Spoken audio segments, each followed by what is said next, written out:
हनुमान् श्रीपदो वायुपुत्रो रुद्रो नघोजरः अमृत्यवीरवीरश्च ग्रामवासो जनाश्रयः धनदो निर्गुणः शूरो वीरो निधिपतिर्मुनिः पिङ्गाक्षो वरदो वाग्मी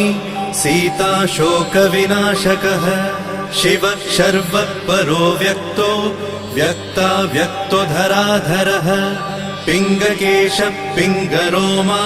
श्रुतिगम्यः सनातनः अनादिर्भगवान् देवो विश्वहेतुर्जनाश्रयः आरोग्यकर्ता विश्वेशो विश्वनाथो हरीश्वरः भर्गो रामो रामभक्तः कल्याणप्रकृतिस्थिरः विश्वम्भरो विश्वमूर्तिर्विश्वाकारश्च विश्वपः।